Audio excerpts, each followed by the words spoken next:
Hedson estate smells like pine and cinnamon, but it might as well be formaldehyde.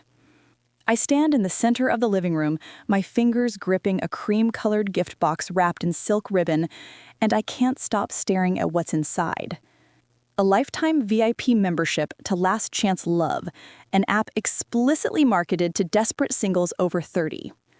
And beneath it, a hardcover book with raised gold lettering, How to Find Happiness When You Die Alone, A.T. Holchner. The fire roars in the marble fireplace behind me. Outside, the French windows, snow falls in thick, silent sheets, blanketing the manicured grounds. But inside this room, the cold has nothing to do with December weather. Brooke giggles. The sound is high and sharp, echoing off the vaulted ceiling like breaking glass. I saw it on TikTok, my sister says, her voice dripping with false sweetness. The reviews were amazing. 5 stars for women who've given up on traditional dating. I don't look up. I keep staring at that horrible pink app card, at the cartoon illustration of a wilting flower that's supposed to represent women like me. Women who've supposedly expired. Take it, dear. My mother's voice cuts through the room. Eleanor Hudson sits perched on the ivory settee, her posture so rigid she could be carved from the same marble as the fireplace. Brooke's just worried about your future. Don't let your ego turn you into a spinster forever. My father says nothing. Robert Hudson stands near the bar cart, swirling bourbon in a crystal tumbler, studying the amber liquid like it holds answers he's not interested in sharing with me. His business partner, Samuel Carter, shifts uncomfortably in the leather armchair beside him. Brandon Carter, Brooke's fiancé, examines his phone with sudden, intense focus. I close the box. Slowly. My hands don't shake, though something inside my chest feels like it's cracking open. 8 months. It's been 8 months since I sent those invitations, since I spent 3 evenings at my dining table in Austin selecting the perfect cardstock, tying velvet ribbons by hand, 300-gram weight, the kind that whispers quality when you hold it. Noah had watched me from the doorway, his arms crossed, his expression careful. "Are you sure you don't need to call them?" he'd asked. I'd smoothed another ribbon, my fingers working the silk into a perfect bow. They're my parents. They wouldn't miss this. The memory sits in my throat like a stone. I delayed the ceremony for 30 minutes, staring at those 2 empty chairs in the front row, reserved for Dad, reserved for Mom. The signs I'd painted myself on small wooden plaques, decorated with wildflowers because my mother had once mentioned she liked daisies. That was 7 years ago. But I remember. I remember everything they forgot. Well, Brooke leans forward on the sofa, her blonde hair cascading over one shoulder in a calculated tumble. Her engagement ring catches the firelight, a 3-carat diamond that cost more than my entire wedding. Aren't you going to say thank you? The words stick in my throat. Part of me wants to scream. Part of me wants to run out those massive oak doors like I've done so many times before, drive back to the airport, fly home to Austin where Noah is probably heating up leftover Thai food and wondering if I'm okay. But I'm so tired of running. Samuel Carter clears his throat. "Perhaps we should move on to dinner," he suggests, his voice carefully neutral. "I believe the caterers have everything ready in the dining room." Brooke's smirk widens. She knows she's won this round. She always does. Except this time, something inside me doesn't break. It snaps. Not my heart, which has been breaking in this house since I was old enough to understand that some children are treasured and others are tolerated. No. What snaps is something harder. The chains I've been dragging around for 29 years. The ones labeled good daughter and second best and maybe if you try harder. I look up, my eyes meet Brooke's, and I watch her triumphant expression falter just slightly. There's something in my face she doesn't recognize. Something cold and clean and final. "Thank you, Brooke," I say. My voice comes out smooth, almost pleasant. I'll keep this very carefully.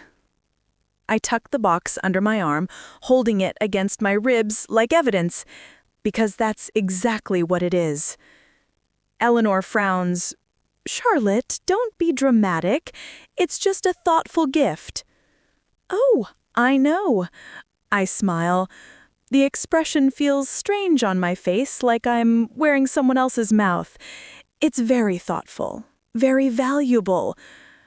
Robert finally looks at me, his gray eyebrows drawing together. Charlotte? It's a warning. The same tone he used when I was 16 and suggested that maybe, just maybe, Brooke shouldn't get a BMW for her first car when I'd received a 10-year-old Honda. The tone that means, don't make a scene, don't embarrass us, don't exist too loudly in spaces meant for your sister to shine.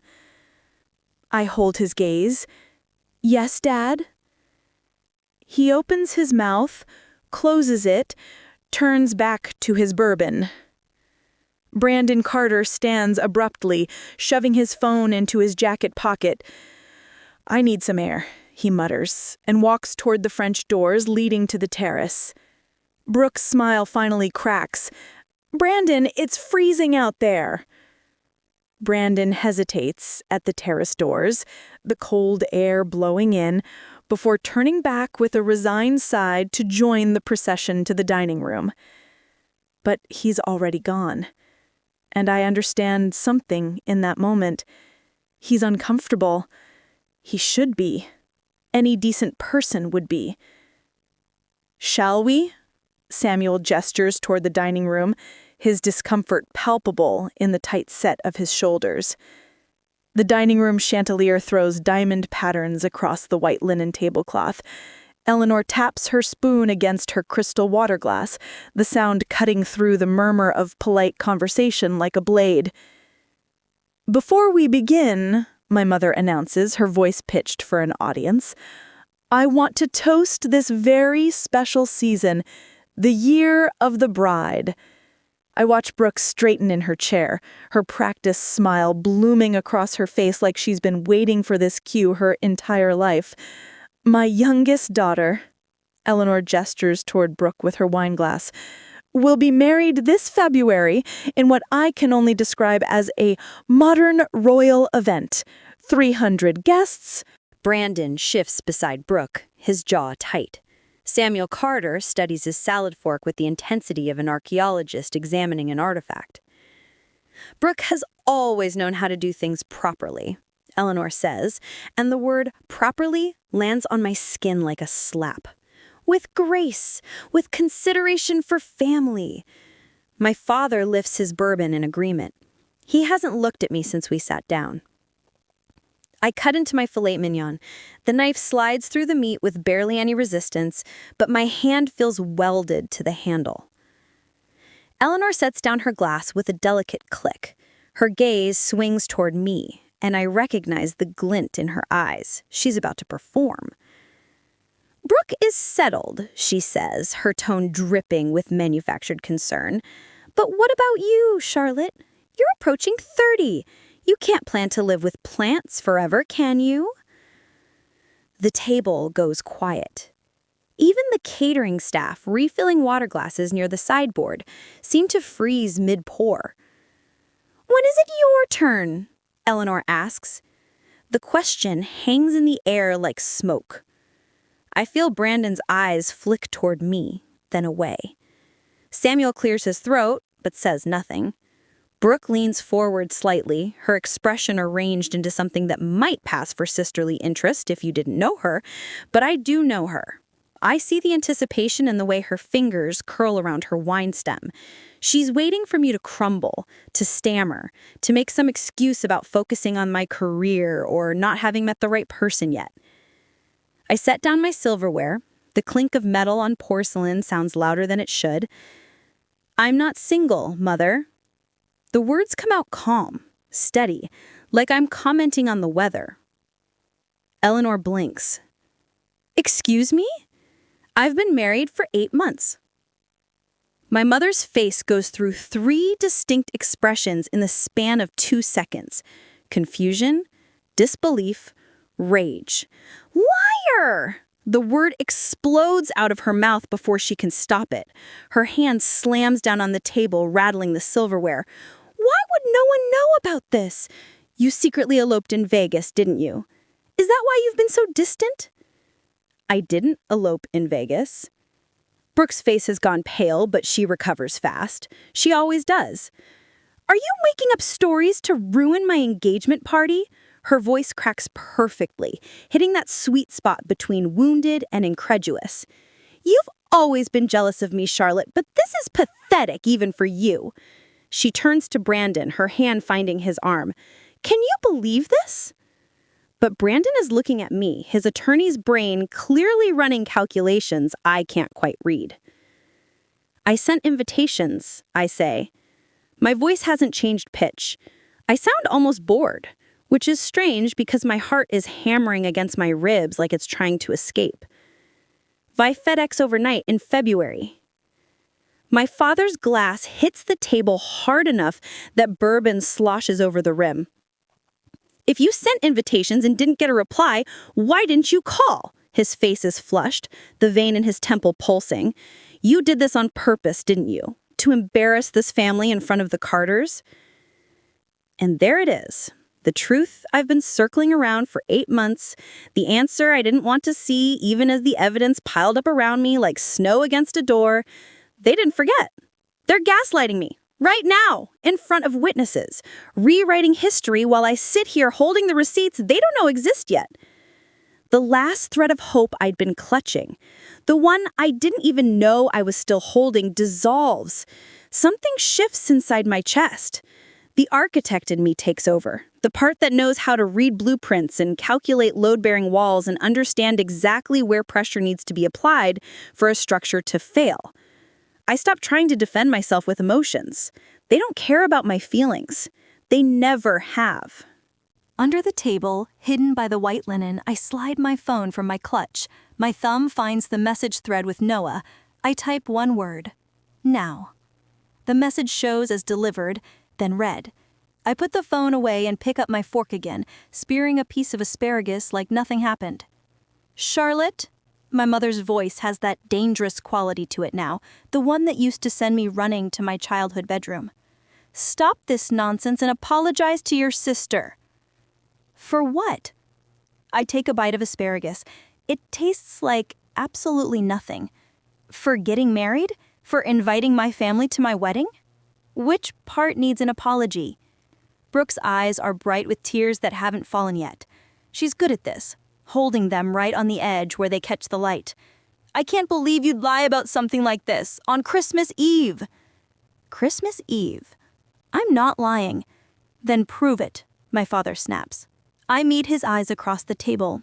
Okay. Samuel Carter shifts in his seat, clearly wishing he was anywhere else. Brandon has gone very still beside Brooke, his lawyer instincts finally catching up to whatever his gut has been telling him. The chandelier above us catches on my wedding band. I've been wearing it this whole time, they never even noticed. Dessert will be ready in 15 minutes, one of the catering staff announces from the doorway, oblivious to the tension crackling through the room like static electricity. My phone buzzes once against my thigh. A text from Noah. System accessed. Ready when you are. I look up at the 85-inch smart TV mounted above the fireplace in the adjoining sitting area, currently displaying a digital fire log that mirrors the real fire burning below it. Actually, I say, standing up from the table, my heels clicking against the hardwood floor, there's something everyone needs to see. Charlotte, sit down.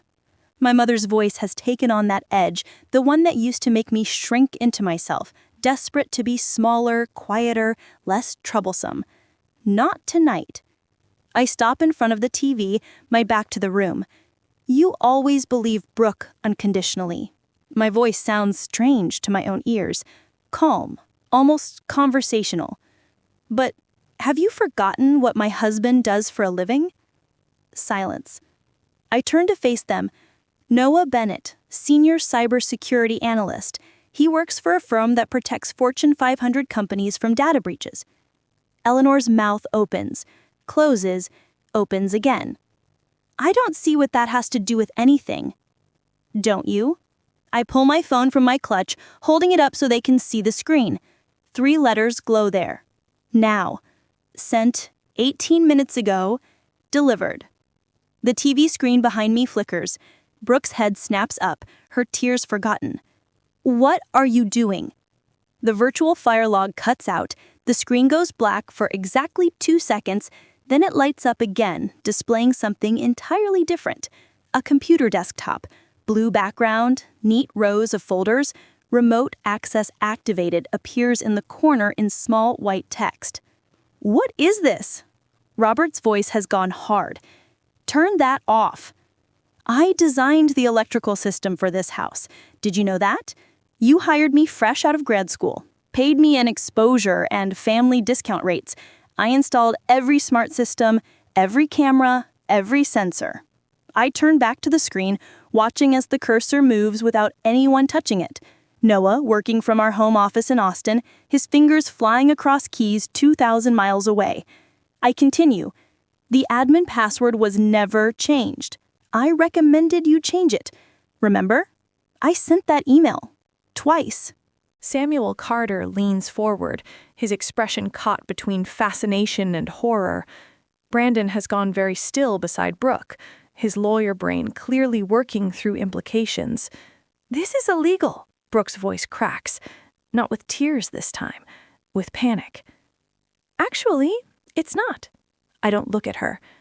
I'm the system administrator on record. I have full legal access. Noah is simply helping me retrieve my own files. Eleanor stands up, her chair scraping against the hardwood. Files? What files? The cursor on the screen moves to a folder. The label makes Brooke gasp. Project Truth. When you dismissed my career as playing with plants, you forgot I'm an architect. Architects plan. We think 3 steps ahead. We build systems designed to last. My father's face has gone red. You had no right to put cameras in our home without telling us. I told you. I gave you a 40-page manual. You signed off on everything. There's a camera at the front door, one at the side entrance, one covering the driveway. All disclosed, all legal, all recording to a professional NVR system in your wine cellar. What's an NVR system? Eleanor's voice sounds smaller now. Network video recorder. I finally turn to look at her. It's not cloud storage that deletes after 6 months. It's physical hard drives, professional grade, data retention for 2 years. I watch the color drain from Brooke's face. She understands. She's already doing the math, counting backward through months. You're bluffing, she whispers. I turn back to the screen. The cursor hovers over the folder. Do you remember February 12th, Brooke? I ask. My voice sounds almost gentle. It was a Tuesday. Cold. You were wearing your cream cashmere coat. The FedEx driver arrived at 10:15 a.m. Stop it! Brooke's voice rises. Mom, make her stop. The package was blue, I continue. Express overnight. 4 velvet boxes inside, wrapped in ivory ribbon. My wedding invitations. Brandon's head turns toward Brooke, slowly, like he's seeing her for the first time. Turn it off, Brooke screams. Mom, make her turn it off. But Eleanor is frozen, her hand still pressed to her throat, her eyes locked on the screen. It's too late, anyway. I hit enter on my phone. Noah, receiving the signal, opens the folder. The first image fills the screen in perfect high definition. A FedEx receipt, signature line clearly visible. Brooke Hudson, signed in her distinctive looping handwriting. Date, February 12th. Time, 10:15 a.m. The dining room explodes into chaos, but I just stand there, my phone in my hand, watching my sister's carefully constructed world begin to crack, and I feel nothing but cold, clean satisfaction. That's my signature, Brooke says immediately. Her voice has lost its hysterical edge, replaced by something flatter, more dangerous. So what? I signed for a package. That doesn't prove anything except that I was home that day. She's recovering, faster than I expected. Evidence 1, I say, keeping my voice level, clinical, like I'm presenting designs to a difficult client. You signed a package from Charlotte and Noah Bennett on February 12th, 3 weeks after our wedding invitations were mailed via FedEx overnight. I don't remember every package I signed for. Brooke crosses her arms. We get deliveries constantly. My brand partnerships alone generate dozens of shipments per week. But Eleanor sits up straighter. I can see her grasping at this explanation, wrapping her hands around it like a lifeline. That's true. Brooke's business requires constant inventory management. She can't be expected to remember one random delivery from 8 months ago. Noah's cursor moves on the screen. The receipt disappears, replaced by a screenshot of an email inbox. My mother's email inbox. Evidence 2, I say.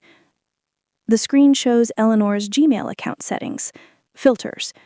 There's a long list of them, sorting newsletters and promotional emails into various folders, but one filter sits at the top of the list, marked with a red flag icon. Rule name, wedding block. I read aloud.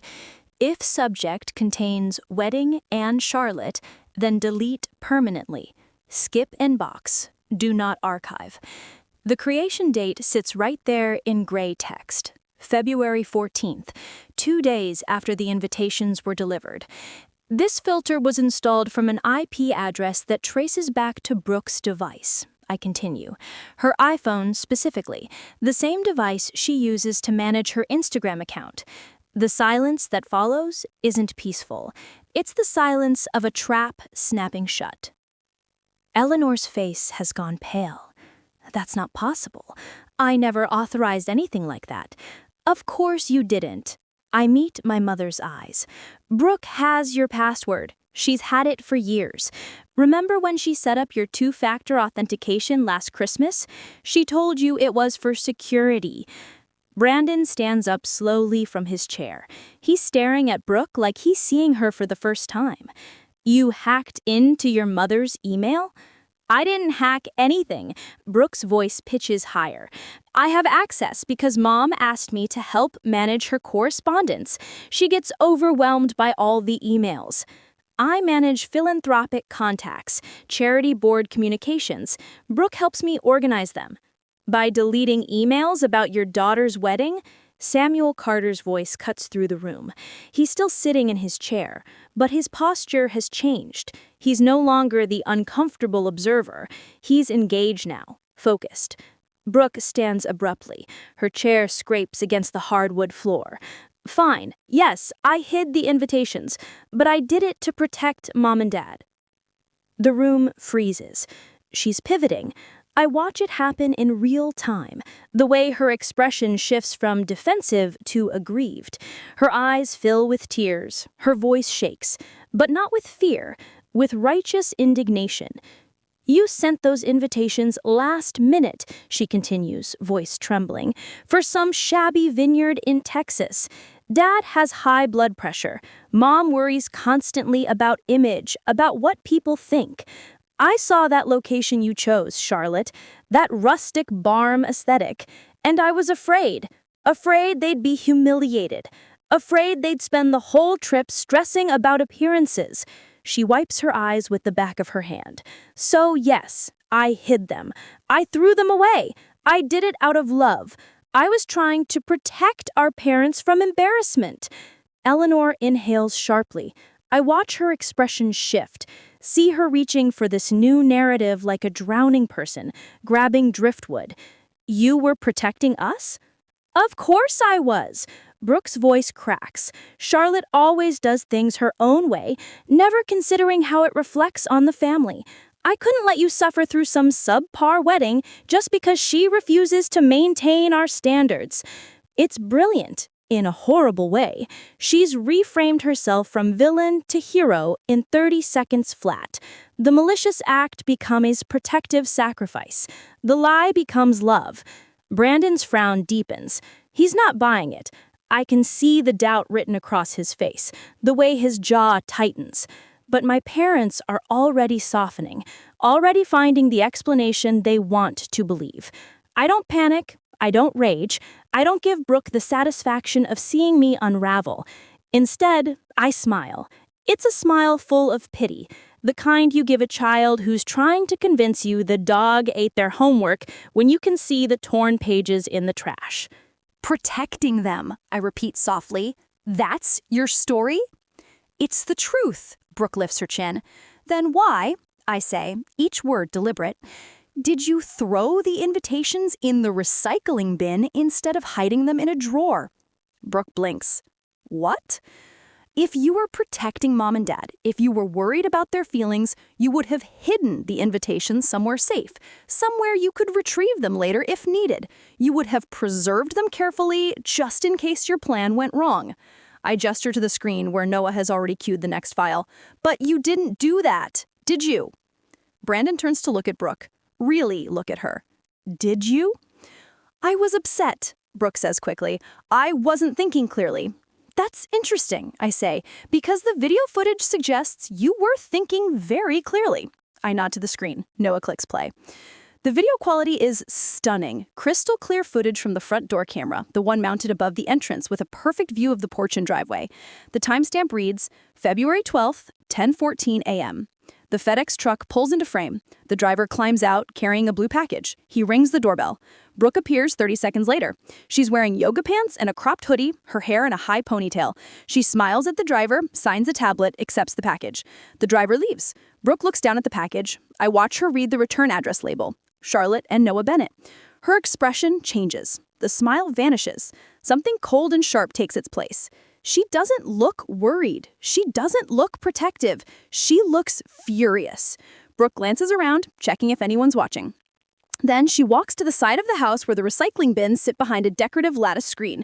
She doesn't hesitate, doesn't pause, doesn't open the package to check the contents. She just hurls it into the bin like she's throwing out garbage. The 4 velvet boxes I'd wrapped so carefully, probably crushed on impact. The invitations I'd lettered by hand, likely bent and creased. She doesn't look back, just wipes her hands on her pants and walks inside. The video ends. The dining room stays silent. Even the fire in the hearth seems to hold its breath. Brandon's face has gone blank. Carefully, deliberately blank. The expression of someone watching their entire future collapse. There's your protection, I say quietly. There's your love. The dining room holds its breath. I watch Brandon's face cycle through expressions too fast to name. Confusion, realization, disgust. He stands so abruptly his chair scrapes against the hardwood floor, the sound sharp enough to make my mother flinch. You threw your sister's wedding invitations in the trash? His voice is quiet, which somehow makes it worse.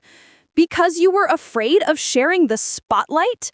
Brooke reaches for his arm. Brandon, I can explain. He jerks away from her touch. You gave her a book about dying alone when you knew she was married? He's staring at Brooke like he's seeing her for the first time. Maybe he is. I cannot marry a monster. The word hangs in the air. Monster. Brooke's face crumples. You don't understand. She's always... But Brandon is already moving. He pulls the engagement ring off her finger with such force I'm surprised the band doesn't bend. The 3-carat diamond catches the chandelier light one last time before he places it on the table with a deliberate click that echoes like a gunshot. We're done, he says. My mother surges to her feet. Brandon, don't be hasty. Brooke made a mistake, but surely... A mistake? Brandon's laugh is harsh. Mrs. Hudson, your daughter committed mail tampering. She sabotaged her own wedding. She lied to my face for 8 months. He shakes his head. I wanted to marry into a family with integrity. Clearly, I was mistaken about what I'd find here. Samuel Carter rises beside his son, his expression carved from granite. He turns to my father, who hasn't moved from his seat, whose face has gone the color of old newspaper. Robert, Samuel's voice carries the weight of 40 years in business. I've always believed that a man who cannot manage his household cannot manage a business. My father's bourbon glass pauses halfway to his mouth. Your daughter is deceitful. He gestures toward Brooke. Your wife enables her. He looks at my mother, whose mouth opens and closes soundlessly. And you are irresponsible. His gaze settles back on my father. The merger project next month, consider it canceled. Carter Group will not do business with the Hudson family. The words land like physical blows. I watched my father's face drain of what little color remained.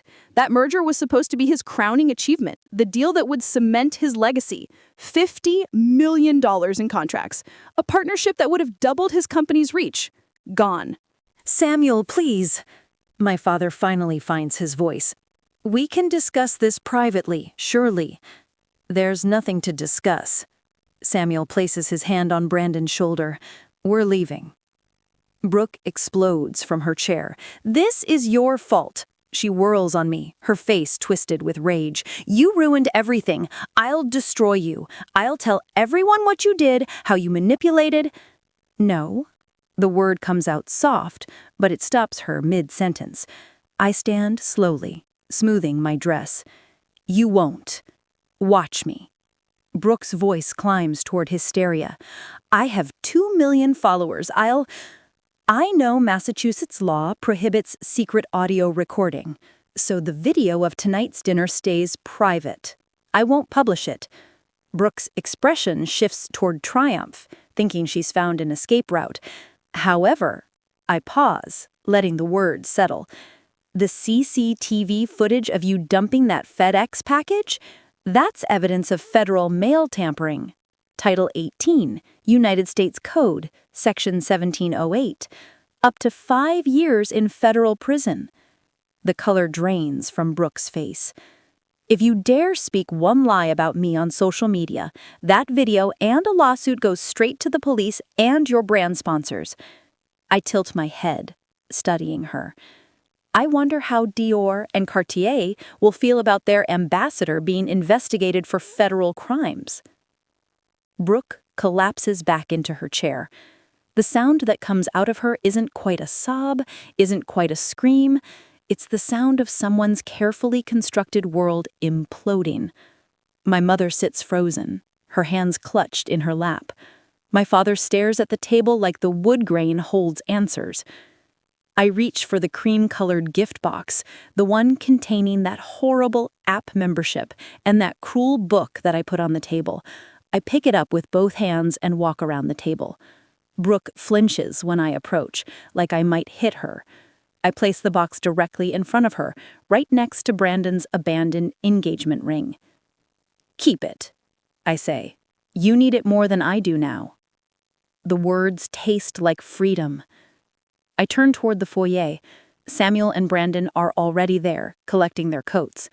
As I pass Samuel, he gives me a single nod. Respect, maybe. Or approval. It doesn't matter which. Behind me, I hear my mother's voice, thin and desperate. Charlotte, wait, we can fix this. We can... But I'm already walking. Through the foyer, past the marble staircase where Brooke and I posed for Christmas photos as children. Through the massive oak doors that close behind me with a final, definitive thud. The December air hits my face like cold water. Clean, sharp, real. My Uber is waiting at the bottom of the circular drive, exhaust puffing white in the freezing air. I climb into the back seat and the driver glances at me in the rearview mirror. Logan Airport, I confirm.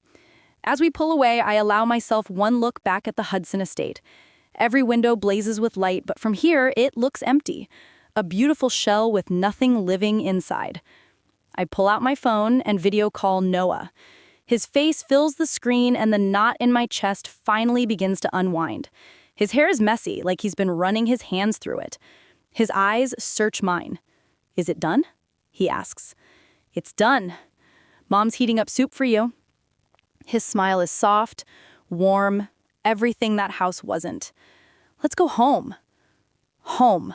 Not the place I was born, but the place where I am loved. Yeah, I say, and my voice only shakes a little. Let's go home. 3 days later, I'm unpacking groceries in our Austin kitchen when the FedEx truck pulls up.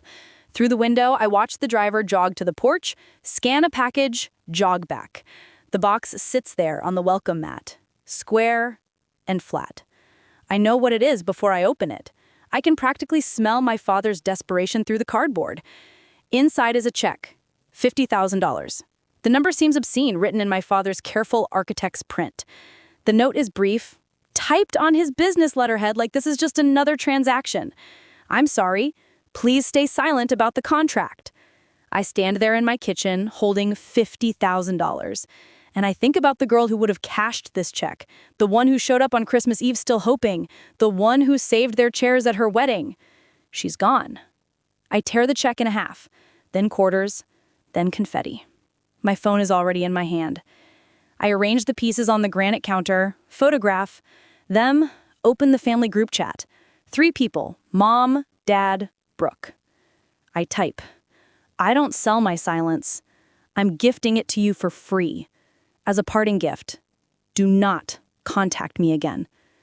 My thumb hovers over the send button for maybe 3 seconds. Then I press it.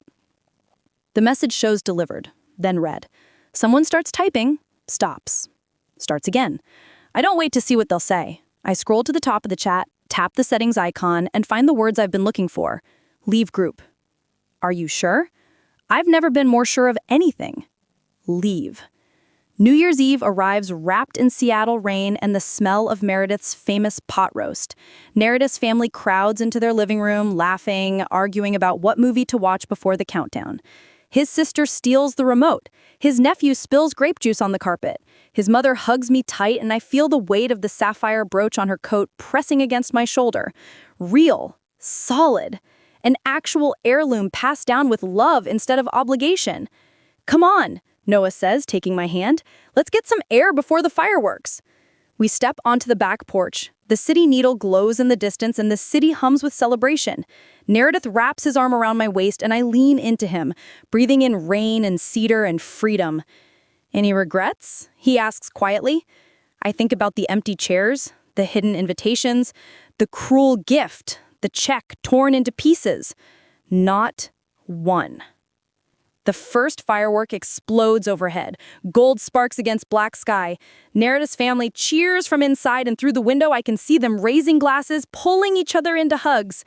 I'm not the Hudson daughter anymore. I'm Charlotte Bennett, architect of landscapes, and now, finally, architect of my own life. I cleared the weeds, I burned out the rot, and here in this garden I chose, something real is growing.